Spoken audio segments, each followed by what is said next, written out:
நான் உன்னை விட்டு விலகுவதும் இல்லை, உன்னை கைவிடுவதும். ஆண்டவராகிய இயேசு கிறிஸ்துவின் கிருபையும் சமாதானமும் உங்கள் அனைவரோடும் கூட என்றென்றைக்கும் இருப்பதாக.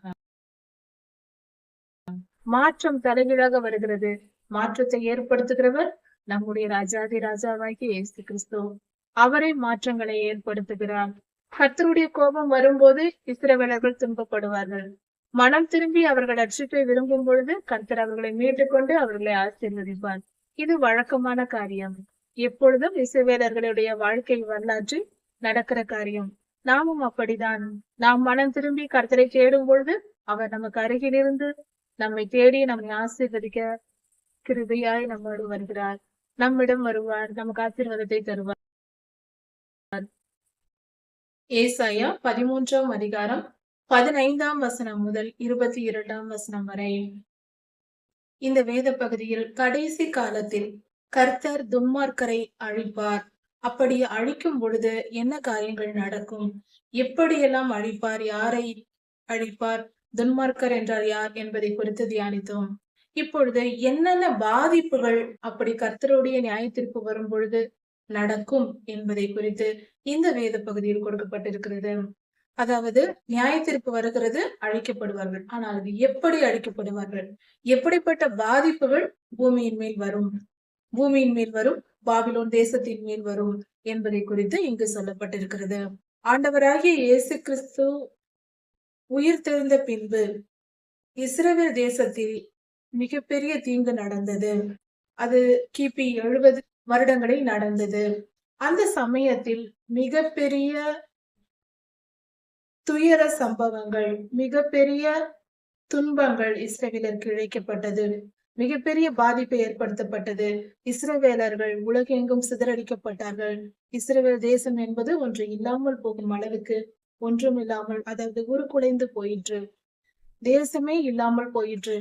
இதன் பின்பு 1946ஆம் வருடத்தில் தான் உலகெங்கும் இருக்கிற யூதர்கள் ஒன்று கூடி தேசத்தை மீண்டுமாக உருவாகி தேசமாக உருவாகி இருக்கிறார்கள் 1946 சரி. இப்படி இடைப்பட்ட காலத்திற்கு முன்பாக, அதாவது கிபி 70களில் என்ன நடந்தது என்றால், இஸ்ரவேலர்களை பாபிலோனியர்கள் மிகவும் துன்பப்படுத்தி கொடுமைப்படுத்தி, அதாவது குழந்தைகளை கொன்றிருக்கிறார்கள். பயங்கரமான விளைவுகளை ஏற்படுத்தி இருக்கிறார்கள். தேசம் எங்கும் வந்து கொள்ளையிட்டு இருக்கிறார்கள். பெண்களை அவமானப்படுத்தி இருக்கிறார்கள். மிக மிக துயரமான காரியங்களை எல்லாம் செய்திருக்கிறார்கள். வாயிலும் சொல்ல முடியாதது, வெளிப்படையாக சொல்ல முடியாத அளவுக்கு மகா கொடுமைகளை ஏற்படுத்தி இருக்கிறார்கள். இந்த அவர்களுடைய தீங்கின் செயல்களுக்கெல்லாம் கர்த்தர் நியாயந்திருக்கும்படியாக கடைசி காலத்தில் அவர்களை நியாயந்திருக்கிறார். இப்படிப்பட்ட காரியங்கள் நடப்பதற்கு காரணம் அந்த மனிதர்கள், தீயவர்களுடைய செயல்பாடு. அவர்கள் மனமறிந்து முழுமையாய் அவர்களே செயல்படுவதில்லை. தீமைக்கு அவர்கள் இடம் கொடுக்கிறார்கள். பொல்லாத சாத்தானுக்கு அவர்கள் இடம் கொடுப்பதினால் அவர்கள் இருதயம் அந்த அளவுக்கு கடினப்பட்டு, அதாவது குழந்தைகள், கர்ப்பிணி பெண்கள், சிறு பிள்ளைகள், முதியவர்கள் என்று எந்தவித வித்தியாசமும் பார்க்காமல், அதாவது ஈவு இரக்கம் இல்லாமல் இந்த அளவுக்கு கொடுமைப்படுத்தி பலரை கொன்றிருக்கிறார்கள். மிகப்பெரிய அழிவு ஏற்பட்டிருக்கிறது. இப்படி தீமை இஸ்ரவேலருக்கு விரோதமாக நடந்தது. இப்படி நடந்த அந்த பாவத்திற்கு கர்த்தர் அன்று வலு சர்ப்பம் தான் பாபிலோனின் ஆவி என்பது. அந்த பொல்லாத ஆவி பிடித்தவர்கள் தான் இப்படி செய்வார்கள். அந்த மனிதர்கள் இறந்திருப்பார்கள். ஆனால் அந்த ஆவிகள் தொடர்ந்து வேறொரு மனிதர்களுக்குள் நுழைந்து இந்த பூமியில் ஆக்கிரமிப்பு செய்து கொண்டுதான் இருக்கிறது. அவைகளை அழிக்கும்படியாக கர்த்தர் நியாயத்தீர்ப்பு கொடுக்கிறார். பூமிக்கு நியாயத்தீர்ப்பு வருவது மனிதனை அழிப்பதற்கு மட்டுமல்ல, மனிதனை அழித்து அதன் மூலம் பொல்லாத ஆவிகளை பாதாளத்திற்கு தள்ளுவது. இந்த காரியத்தின் நிமித்தமே கர்த்தர் நியாயத்தீர்ப்பை கட்டளையிடுகிறார். அதாவது ஒரு மனிதன் இருக்கிறான், அந்த மனிதனுக்குள் பொல்லாத ஆவி நுழைந்திருக்கிறது என்றால் அவனுக்காக நாம் ஜெபித்து அவனுக்கு புத்திமதி சொல்லும் பொழுது, பாவ எண்ணம் அவனுக்குள் இருக்கும் பொழுதுதான் அந்த பொல்லாத ஆவி அவர்களை பிடித்திருக்கும். அந்த மனிதனுக்கு நாம் நல்ல காரியங்களை சொல்லி மனம் திரும்ப சொல்லும் பொழுது, பாவத்தை விட்டுவிட்டு மனம் திரும்பு, பரிசுத்தமாக என்று சொல்லும் பொழுது அதை கேட்டு அந்த மனிதன் மனம் திரும்பி விட்டால் அந்த பொல்லாதாவி அவனை விட்டு புறப்பட்டு போய்விடும். அந்த மனிதனிடமிருந்து பொல்லாதாவி போய்விடும். ஆனால் அப்படி செய்யாமல் அந்த மனிதன் மனம் திரும்பாமலே மிகவும் இருதய கடினமாகவே வாழ்ந்து கொண்டிருக்கிறார். மனம் திரும்புவதற்கு வாய்ப்பே இல்லை என்னும் அளவுக்கு கர்த்தர் இருதயத்தை பார்ப்பார். முழுமையாக பாவம் நிரம்பி இருக்கிறது, இவன் மனம் திரும்ப மாட்டான் என்ற நிலை அவன் அந்த மனிதனை கொண்டிருந்தால் அப்படிப்பட்டவர்களை அழித்து அவர்களுக்குள் இருக்கும் பொல்லாத ஆவிகளை பாதாளத்திற்கு தள்ளுவார். அது மரணம்தான் அந்த ஆவிகளிடமிருந்து. இல்லை என்றால் அந்த மனிதன் எதையாவது தீமை செய்து கொண்டே இருப்பான். பிறருக்கு தீமை செய்து நீதிமான்களுக்கும் கர்த்தருடைய ஜனத்திற்கும் துன்பம் விளைவித்துக் கொண்டே இருப்பான். இப்படி தீமையை எடுக்கும்படியாக சில மனிதர்களை கொல்ல வேண்டிய சூழ்நிலைக்கு அந்த மனிதர்களை வரவழைக்கிறார்கள். துன்மார்க்கர் தங்களை அழித்துக் கொள்ளும்படிக்கு தாங்கள் அழிவதற்கு தாங்களே காரணமாய் இருக்கிறார்கள் என்பதே உண்மை. கர்த்தர் வந்து அழிக்கும்படியாக இவர்கள் செயல்கள்தான் வரவேற்கிறது. கர்த்தர் வந்து தண்டித்து அவர்களை அழிக்க வேண்டிய சூழ்நிலையை இவர்களே ஏற்படுத்துகிறார்கள். துன்மார்க்கர் தான் ஏற்படுத்துகிறார்கள். அப்படிதான் நடக்கிறது. கடைசி காலத்திலும் இப்படிப்பட்ட மிகப்பெரிய பேரழிவு உண்டாகும். துன்மார்க்கர் அழிக்கப்படுவார்கள், பெருமை பிடித்தவர்கள் அழிக்கப்படுவார்கள், அகங்காரிகள், கர்வமாய் நடக்கிறவர்கள், மனதில் திமிராய் இருப்பவர்கள், இப்படிப்பட்டவர்கள் அழிக்கப்படுவார்கள் என்று வேதம் சொல்கிறது. கர்த்தருடைய வருகைக்கு முன்பாக இப்படிப்பட்ட ஒரு சுத்திகரிப்பு நடக்கும். அப்படிப்பட்ட துன்மார்க்கரை அழிக்கும் பொழுது குத்துண்டவர்கள் குத்தப்பட்டு வெட்டப்பட்டு அநேகம் பேர் இறந்து போவார்கள். அவர்கள் வீடுகளை கொள்ளையடிப்பார்கள், பெண்களை அவமானப்படுத்துவார்கள், குழந்தைகளை அதாவது ஒரு மனிதனுக்கு நியாய தீர்ப்பு கொடுக்கும்படியாக இன்னொரு மனிதன் வந்து அவர்களை கொள்ளையடிப்பது, தீமை விளைவிப்பது. இன்றும் கூட தேசத்தில் ஏதாவது தீமை நடந்தால் இந்த பொல்லாத மனிதர்கள் இவர்களுக்கு இந்த தீமை செய்தார்களே என்று சொல்வார்கள். ஆனால் ஒன்றை தெரிந்து கொள்வோம், ஒரு மனிதனுக்கு தண்டனை வருகிறது, ஒரு தீமை நடக்கிறது என்றால் அவன் ஏற்கனவே என்னென்ன செய்தான் என்று கொஞ்சம் ஆராய்ந்து பார்க்க வேண்டும். அவனிடத்தில் மிகப்பெரிய தீமை இருந்திருக்கும். அதனால்தான் பொல்லாத மனிதனிடம் கர்த்தர் ஒப்பு கொடுப்பார். கர்த்தர் இப்படியாக பாபிலோனுக்கு விரோதமாக மேதியரை எழுப்புவேன் என்று சொல்லுகிறார். மேதிய தேசத்தாரை எழுப்புவேன் என்று சொல்லுகிறார். அப்படி எழுப்பி அவர்கள் தங்கத்தையும் வெள்ளியையும் ஒரு பொருட்டாக எண்ண மாட்டார்கள். தங்கம் வெள்ளியெல்லாம் பார்த்து மயங்க மாட்டார்கள். அவர்கள் செய்ய வேண்டியதை செய்வார்கள். பணம் பொருளுக்கு மயங்காத கூட்டத்தார். அவர்கள் கொஞ்சம் கூட இரக்கம் இல்லாதவர்கள். வாலிபர் என்றும் விடமாட்டார்கள், குழந்தைகள் என்றும் பார்க்க மாட்டார்கள். தங்கள் வில்லுகளால் அடித்து கொன்று அவர்களை அழித்து போடுவார்கள். பாபிலோனியர்களை அழிப்பார்கள். கர்த்தர் அவர்களுக்கு விரோதமாக இன்னொரு கூட்ட ஜனத்தை எழும்ப பண்ணுவார் என்று பொருள். உலகத்தின் தேசங்களில் பாபிலோன் மிகவும் அலங்காரமானது, மிகவும் சிறப்பான பெயர் பெற்றது. அப்படிப்பட்ட தேசம் சோதோமை போலும் குமாராவை போலும் அழிக்கப்படும். கர்த்தர் எப்படி சோதம் குமாராவை அழித்தாரோ அது போல பாபிலோன் அழிக்கப்படும் என்று சொல்லப்பட்டிருக்கிறது. அங்கு ஜனங்களே இல்லாத நிலைமை, மனிதர்கள் வாழாத இடமாக, வாழ முடியாத மனிதர்களே இல்லாத இடமாகவும், மனிதர்கள் கால்நடைகள் இல்லாத இடமாகவும் மாறி போகும். அங்கு காட்டு மிருகங்களே வாழும், மற்றபடி எதுவும் இல்லாதபடிக்கு பாழாய் போய்விடும் என்று வேதம் சொல்லுகிறது. அது மட்டுமல்ல, அது கொஞ்ச காலம் அந்த காலம் அழிக்கப்பட்டு விட்டு விடுவதல்ல, இனி ஒருபோதும் மனிதர்கள் அதில் குடியேற முடியாது, அப்படிப்பட்ட நிலை ஏற்படும் என்று சொல்லப்பட்டிருக்கிறது. இது எப்படி நடக்கும்? ஒரு தேசம் இருக்கிறது, அது கர்த்தரால் அழிக்கப்படுகிறது, அக்கினி வந்து அழிக்கிறது என்று வைத்துக் கொள்வோம். அழித்து போட்டால் கொஞ்ச காலம் ஆனதும் மற்ற மனிதர்கள் வந்து அந்த தேசத்தில் வாழலாம் அல்லவா? ஆனால் அவர்கள் வாழ முடியாத சூழ்நிலை அங்கு இருக்குமாம். இதற்கு விஞ்ஞானத்தில் பதில் உண்டு. கர்த்தர் இதை சொல்லி இருக்கிறார், அது நிச்சயம் நடக்கும். அதை அந்த விசுவாசத்தின் அடிப்படையில் நாம் ஆராய்ந்து பார்க்க வேண்டும். விஞ்ஞானம் இதை ஒப்புக்கொள்கிறது. விஞ்ஞான அறிவின்படி ரேடியேஷன் என்று சொல்வார்கள், கதிர்வீச்சுகள். அதாவது வேதியியல் மாற்றங்கள் ஏற்படும் போது, கெமிக்கல் ரியாக்ஷன்ஸ் நடக்கும் பொழுது அதில் ஏற்படுகிற ரேடியேஷன் கதிர்வீச்சுகளினால் மிகப்பெரிய அழிவுகளை ஏற்படுத்த முடியும்.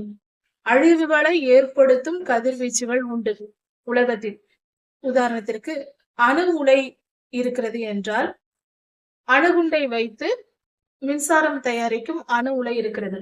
அதிலிருந்து கதிர்வீச்சுகள் புறப்பட்டு வெளியே வரும் என்றும், அதனால் மனிதர்களுடைய சரீரம் பாதிக்கப்படும், சில நேரங்களில் உயிரிழப்புகளும் ஏற்படும் என்றும் சொல்லப்படுகிறது. இப்படி பலவிதமான கதிர்வீச்சுகள் உண்டு. நாம் கெமிஸ்ட்ரி படிக்கும் பொழுது, வேதியியல் படிக்கும் பொழுது இதை நாம் படித்து தெரிந்து கொள்ளலாம். ஒரு பொருளை இன்னொரு பொருளோடு இணைக்கும் போது பல கதிர்வீச்சுகளை ஏற்படுத்தும். இப்பட்ட கதிர்வீச்சுகள் பாதுகாப்பாக லேபரட்டரியில் தயாரிக்கப்படும், மற்ற பொருட்கள் தயாரிக்கப்படும் பொழுது பாதுகாக்கப்படும். அது மற்றவர்களை பாதிக்காத அளவுக்கு பாதுகாத்து விடுவார்கள் விஞ்ஞானிகள். ஆனால் தீமை செய்ய நினைக்கிறவர்கள் என்ன செய்வார்கள்? இந்த விஞ்ஞான அறிவை பயன்படுத்தி கதிர்வீச்சுகளை ஏற்படுத்தி தங்கள் எதிரிகளை அழிக்க பயன்படுத்திக் கொள்வார்கள். அப்படிப்பட்ட ஒரு பாதிப்பு தான் இந்த பாபிலோனுக்கு வரப்போகிறது. கதிர்வீச்சுகளினால் அழிக்கப்பட்ட ஒரு தேசத்தில் மனிதர்கள் மீண்டும் குடியேற முடியாது. அதாவது சில கதிர்வீச்சுகளை ஏற்படுத்தும் அணுகுண்டுகளை அங்கு போட்டுவிட்டால் அந்த மண்ணானது மிகவும் பாதிக்கப்பட்டு அதில் புல் கூட முளைக்காத அளவுக்கு மாறி போகும். அதில் துளி கூட அந்த இடத்தில் கால் வைத்தாலே நமக்கு அந்த நாம் காலடி வைத்தாலே அது நமக்கு சரீரத்தில் பாதிப்பை ஏற்படுத்தும். ஒருவித அலைகள் கதிர்வீச்சுகள் ஏற்படுத்தி கொண்டே இருக்கும். அந்த கதிர்வீச்சு நம்மேல் படுவதனால் கேன்சர் போன்ற பலவிதமான நோய்கள் வரும். இப்படிப்பட்ட ஒரு மண் இருக்கிறது என்றால் அந்த அணுகுண்டு போட்ட இடத்தில் இதற்கென்று தயாரிக்கப்பட்ட சில அணுகுண்டுகள் அப்படி செய்யும் பொழுது அந்த இடத்தில் மீண்டும் யாரும் போய் பல வருடங்கள் 100 வருடங்கள் 500 1000 வருடங்கள் வரைக்கும் யாரும் அந்த இடத்தில் மனிதர்கள் நடக்க முடியாது, போய் குடியிருக்க முடியாது. இப்படிப்பட்ட பாதிப்பை ஏற்படுத்துகிற கதிர்வீச்சின் விஞ்ஞானம் இன்றைய நம் கையில் இருக்கிறது. இன்றைய காலத்திலேயே இருக்கிறது. இது பல ஆண்டுகளுக்கு முன்பே கண்டுபிடிக்கப்பட்டது. அப்படிப்பட்ட பாதிப்பு ஏற்படும் என்பதே இந்த வேத பகுதியின் பொருளா இருக்கிறது. அப்படி பாபிலோன் நகரம் அழிக்கப்படும் பொழுது கதிர்வீச்சுகளினால் பாதிப்பை ஏற்படுத்தும் யுத்தம், அணுகுண்டு யுத்தம் நடக்கும். இதை இன்னும் தெளிவாக அதிக விஞ்ஞானம் படிக்கும் பொழுது நாம் தெரிந்து கொள்ளலாம். அப்படிப்பட்ட ஒரு பாதிப்பை சொல்லலாம். வைரஸ்கள் கூட கொஞ்ச காலத்தில் அழிந்து போகும். ஆனால் கதிர்வீச்சுகள் சீக்கிரத்தில் அழியாது. அது தொடர்ந்து அந்த பகுதிகளில் இருக்கும் பொழுது மனிதர்கள் வாழ முடியாத அளவுக்கு அந்த மண்ணை கெடுத்துவிடும். அப்படிப்பட்ட ஒரு பாதிப்பு தான் அங்கு வந்து அழிய போகிறது என்று சொல்லப்பட்டிருக்கிறது. அதனால் இது தீயவர்களை கர்த்தர் அழிக்கும் விதம். பெருமை எவ்வளவு மோசமானது என்பதை இந்த பகுதியில் நாம் கற்றுக்கொள்ளலாம். அப்படிப்பட்ட பேரழிவு வந்த பின்பு, அந்த நிலப்பகுதியில் பேரழிவு வந்த பின்பு அந்த பாபிலோன் தேசத்தில் அந்த தீயவர்கள் இருக்கும் இடத்தில் இப்படிப்பட்ட ஒரு அழிவு ஏற்படும். அழிவு ஏற்பட்ட பின்பாக அங்கு ஊளையிடும் பிராணிகளும் பாம்புகளும் அந்த மனிதர்கள் இருந்த வீடுகளில் தங்கி இருக்குமாம். அவர்கள் மாளிகைகளை கட்டி வாழ்ந்திருந்தார்கள். அவர்கள் வாழ்ந்த மாளிகைகளில் காட்டு மிருகங்கள் எல்லாம் உள்ளே நுழைந்து அதில் வாழ்ந்து கொண்டிருக்கும். இப்படிப்பட்ட மோசமான ஒரு நிலை ஏற்படும். துன்மார்க்கர் இருக்கும் இடத்தில் இப்படிப்பட்ட ஆபத்து வரும் என்று கர்த்தர் சொல்லுகிறார். அதனால் ஜனங்கள் மனம் திரும்புவது நல்லது. எந்த தேசத்தில் இருந்தாலும், யாராய் இருந்தாலும், எந்த மனநிலையில் இருந்தாலும் மனம் திரும்பினால் நம் ஆண்டவர் மன்னிக்கிறவராய் இருக்கிறார். மனம் திரும்புகிற மனிதனுக்கு எந்த இனத்தாராய் இருந்தாலும் கர்த்தர் மன்னிக்கிறவராய் இருக்கிறார். மனம் திரும்புவோம், கர்த்தருடைய கிருபையை பெற்றுக் கொள்வோம். இருதயத்தை கடினப்படுத்தி நம்மை நாமே அழித்துக் கொள்வானேன். கர்த்தருக்கு பிரியமாய் நடப்போம், அதுவே சிறந்தது. 14ஆம் அதிகாரம். இந்த வேத பகுதியை படிக்கும் பொழுது ஒபதியா புஸ்தகத்தையும் சேர்த்து படிக்கும் போது இன்னும் அதிகமாய் நமக்கு தெளிவாய் புரியும். கர்த்தர் சொல்லுகிறார், யாக்கோபின் புத்திரர்களை கர்த்தர் மீண்டுமாய் சேர்த்து இஸ்ரவேலர்கள், உலகெங்கும் இருக்கிற இஸ்ரவேலர்களை ஒன்று சேர்த்து அவர்களை தேசங்களில் குடியிருக்க பண்ணுவார். அவர்களோடு அந்நியர்களும் சேர்ந்து கொள்வார்கள் என்று சொல்லப்பட்டிருக்கிறது. அந்நியர்கள் என்று சொல்லும் போது கர்த்தரை அறியாத மக்களாய் இருந்தவர்கள், இஸ்ரவேல் வம்சத்தில் பிறக்காதவர்கள், யாக்கோபின் புத்திரராய் இராமல் ஆனால் கர்த்தரை ஏற்றுக்கொண்ட ஜனங்கள் தான் இஸ்ரவேலரோடு சேருவார்கள். அதனால் கர்த்தரை சேர்ந்து கொண்டு கர்த்தர் மேல் அன்பு வைத்து அவரோடு இஸ்ரவேலரோடு இவர்களும் சேர்ந்து கொள்வார்கள். இஸ்ரவேலர்கள் தங்கள் தேசத்திலே வாழும்படி கர்த்தர் கிருபை செய்வார். அது 1946 முதல் நடந்து வருகிறது. இந்த நன்மை நடந்துவிட்டது. யூதர்களை மற்ற அந்நிய ஜனங்கள் அழைத்து கொண்டு போய் அவர்கள் தேசத்தில் அவர்களை விடுவார்கள். அந்நியர்கள் இஸ்ரவேலர்களை அழைத்து கொண்டு போய் அவர்கள் தேசத்தில் விடுவார்கள். அழைத்து சென்று விடுவார்களாம். அந்த அளவுக்கு நல்ல காரியங்கள் நடக்கும். அது மட்டும் அல்லாமல் இஸ்ரவேல் தேசத்தில் புறஜாதியார் இஸ்ரவேலருக்கு வேலைக்காரர்களாகவும் வேலைக்காரிகளாகவும் இருப்பார்கள். புறஜாதியாரை வேலைக்காரர்களாக வேலைக்காரிகளாக இஸ்ரவேலர்கள் வைத்துக் கொள்வார்கள். தங்களை சிறையாக்கி வைத்திருந்தவர்களை இவர்கள் சிறையாக்கி கொள்வார்கள். இது எப்படிப்பட்ட காரியமா இருக்கிறது?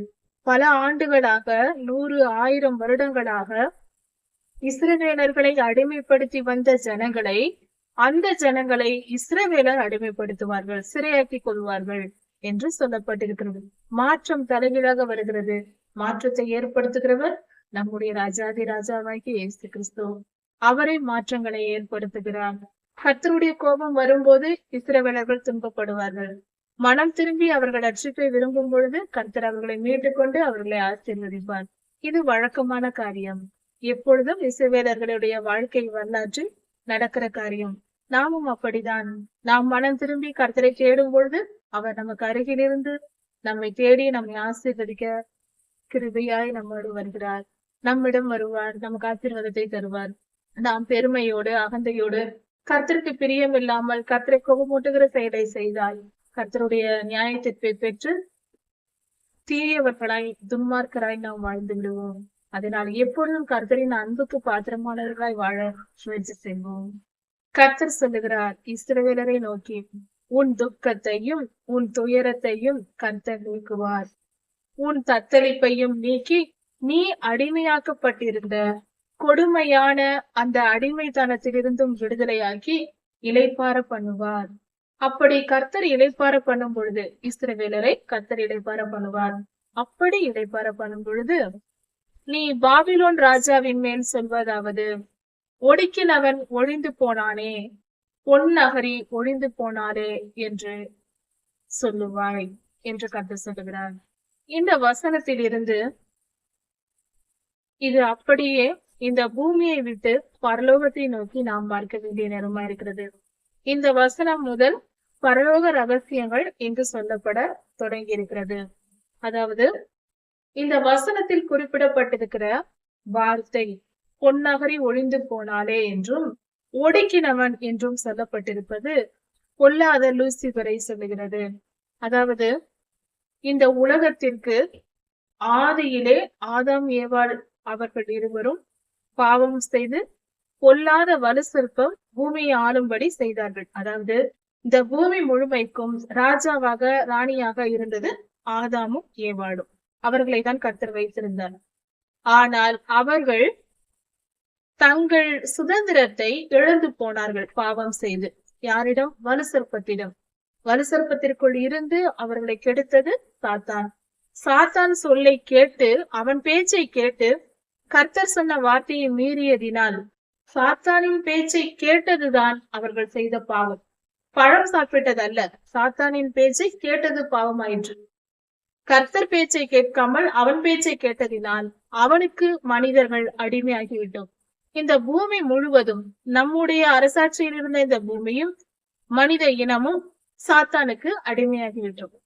அதனால்தான் இன்று சிறுவயது முதல் பெரியோர்கள் வரை அவனால் சுலபமாக வந்து எல்லா மனிதர்களையும் கெட்ட எண்ணங்களை உண்டு பண்ணி அதிகாரம் செலுத்தி கொண்டு இந்த பூமியை ஆண்டு கொண்டிருக்கிறான்.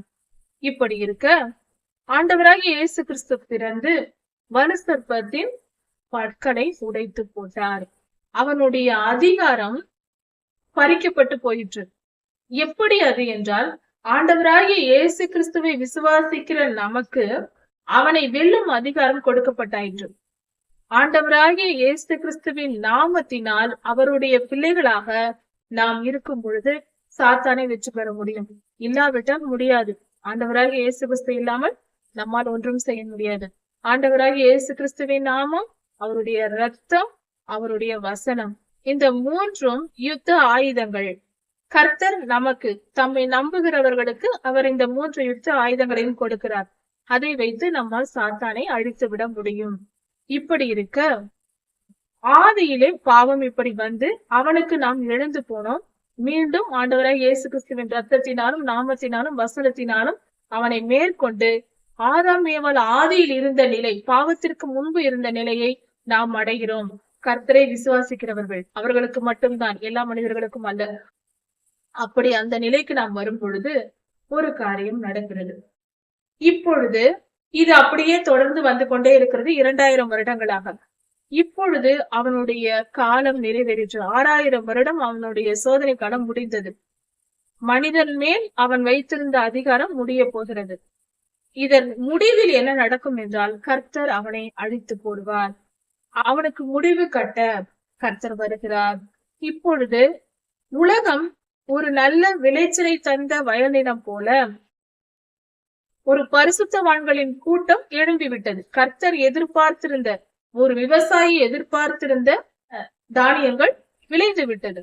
அதுபோல மனித இனம், யார் யார் எப்படிப்பட்ட மனித இனம் வேண்டும் என்றும் எவ்வளவு பேர் வேண்டும் என்றும் கர்த்தர் எதிர்பார்த்திருந்த அந்த எண்ணிக்கை நிறைவேறும் பொழுது சாத்தானை ஆண்டவர் வந்து அழிக்க போகிறார். அவனை அழித்து மனிதனை மீட்டுக் கொள்கிறார் தமக்கு என்று. சரி, இப்பொழுது சாத்தான் யார் என்பதை குறித்து இந்த வேத பகுதியில் கொடுக்கப்பட்டிருக்கிறது. அவன் பொல்லாதவன்.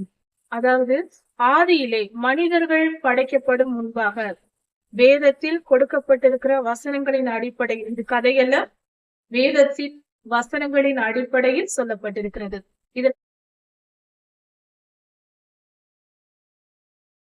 இதற்கு ஆதாரமான வசனங்கள் ஆதியாகமம் முதல் 3 அதிகாரங்கள், யோபு ஐயாவின் புஸ்தகம் முதல் 2 அதிகாரங்கள், ஏசாயா 14ஆம் அதிகாரம், எசேக்கியேல் 28ஆம் அதிகாரம், உபதியாவின் புஸ்தகம் மற்றும் வெளிப்படுத்தலில் உள்ள வசனங்கள்.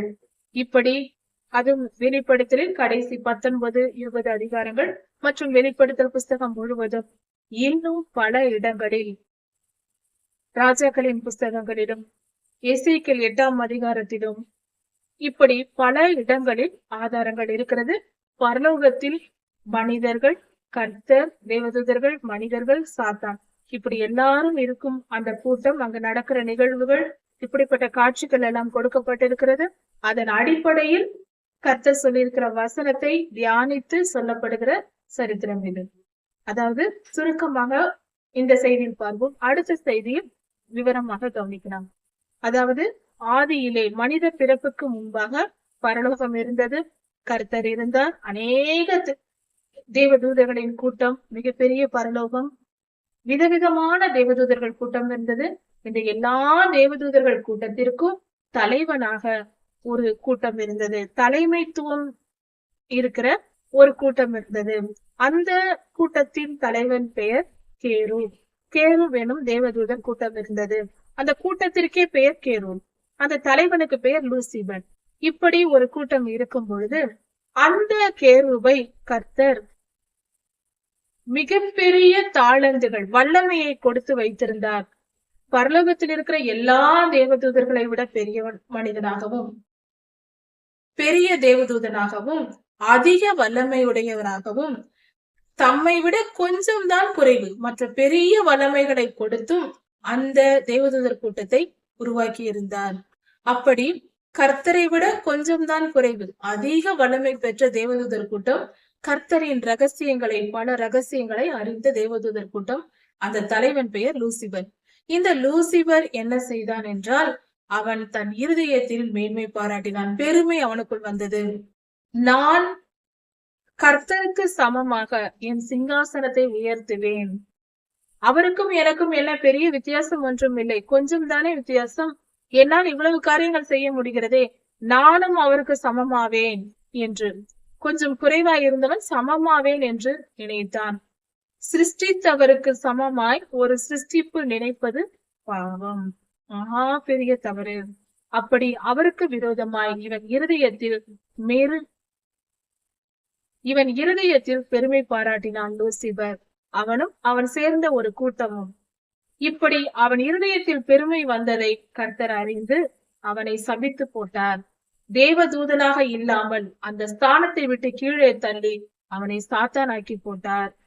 அவன் அழிக்கப்படவில்லை, அவன் உயிரோடு இருக்கிறான். அவன் தேவதூதர் என்ற அந்தஸ்தை இழந்து அவனுக்குரிய அதிகாரம் பறிக்கப்பட்டு அவன் கீழே இறங்கினான். அவனிடத்தில் இருப்பது அந்த ஞானம் மட்டுமே, அதை வைத்துக் கொண்டிருக்கிறான். அவன் சாத்தானாக மாறினான்.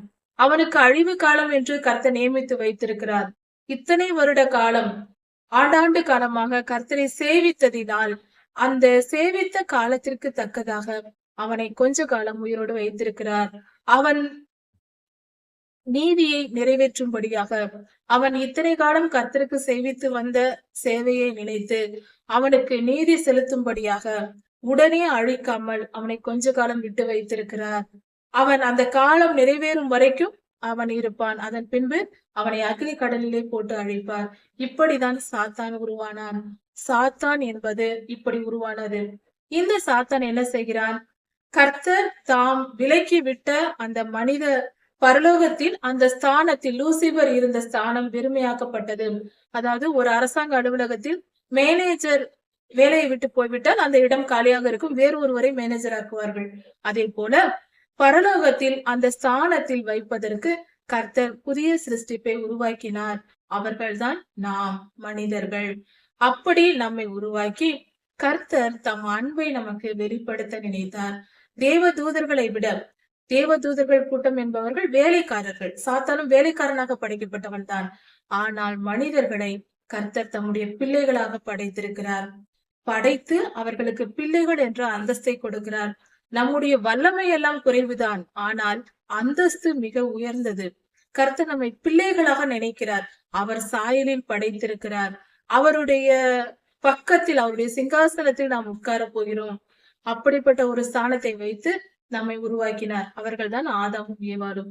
இதை பார்த்த லூசிபர் அவன் கீழே விழுந்து விட்டால் சாத்தானாய் வாழ்ந்து கொண்டிருக்கிறான். இவனுக்கு இப்பொழுது நோக்கம், நான் இருந்த இடத்தில் இன்னொருவனா, எனக்கு பதில் இன்னொருவனா இருக்கக்கூடாது, என் ஸ்தானத்திற்கு இன்னொருவன் போகக்கூடாது, என்னை கீழே தள்ளிவிட்டு இன்னொருவனை நான் விட மாட்டேன். அவர் வேறு மனிதனை உருவாக்கி இருக்கிறாரா, நான் விட மாட்டேன். இன்றைய அலுவலகங்களில் நடப்பது போலதான், நான் அந்த ஸ்தானத்திற்கு நான் விடமாட்டேன் என்று சொல்லி மனித இனத்தை அழித்து போடுவேன். அதுவே என் நோக்கம். நான் அக்னி கடலில் போடப்பட போகிறேன். கொஞ்ச காலம்தான் என்னுடைய வாழ்க்கை. அதனால் அவனுக்கு அது தெரியும். அதனால் அதற்குள்ளாக இந்த மனித இனத்தை நான் அழித்து விடுவேன். என்னோடு கூட அக்னி கடலுக்கு போட பண்ணுவேன். அதற்கு நேரடியாக அவனால் நம்மை ஒன்றும் செய்ய முடியாது. அதனால் இந்த மனிதர்களை என்னை போலவே பெருமை பாராட்டி, அவன் பெருமையினால் தான் கீழே விழுந்தான், அழிந்து போனான், தகுதியை இழந்தான். அதனால் இந்த மனிதர்களையும் நான் பெருமை உள்ளவர்களாக்குவேன், சுயநலம் உள்ளவர்களாய் மாற்றி விடுவேன். அப்பொழுது அவர்கள் கர்த்தரால் தண்டிக்கப்படுவார்கள். நான் போகும் இடத்திற்கு அவர்களும் வந்து விடுவார்கள். அப்பொழுது கர்த்தருடைய திட்டம் நிறைவேறாமல் போகும் என்பது அவனுடைய நோக்கம். அதற்காக தான் மனிதனோடு அவன் போராடி எப்படியாவது வஞ்சகத்தை சொல்லி சொல்லி சொல்லி தீய மனிதர்களுக்குள் நுழைந்து, மொத்தமாக மனிதர்களுக்குள் நுழைந்து தீயவர்களாக மாற்றி அவர்களை கர்த்தருக்கு விரோதமாக செயல்பட வைத்து மனிதனை பாதாளத்துக்கு கொண்டு போகும் திட்டத்தை அவன் நிறைவேற்றிக் கொண்டிருக்கிறான். அவன் அப்படி செயல்படும் பொழுது கர்த்தர் தம்முடைய ஜனத்திற்காக, கர்த்தர் தம்முடைய பிள்ளைகளை அந்த பொல்லாதவனிடமிருந்து காப்பாற்றும்படியாக நமக்காக தேவதூதர்களை நியமித்திருக்கிறார். வேத புஸ்தகத்தை கொடுத்திருக்கிறார். நமக்கு தரிசனங்கள் மூலம் பேசுகிறார். ஊழியர்களை எழுப்பி நம்மை உருவாக்குகிறார். இப்படி பல காரியங்களை செய்து நம்மை காப்பாற்ற, அரவணைத்துக் கொள்ள, பாவம் செய்தால்தான் சாத்தானுக்கு நம்ம மேல் அதிகாரம் வரும். அதனால் பாவம் செய்யாமல் இருக்க எல்லாவித வழிகளையும் கர்த்தர் நமக்கு ஏற்படுத்தி நம்மை பாதுகாக்கிறார். இதை குறித்து தெளிவான விளக்கத்தையும் இதன் மொத்த காரியங்களையும் அடுத்த செய்தியில் பார்க்கலாம். கர்த்தர் உங்களை ஆசீர்வதிப்பாராக. மாரநாதா.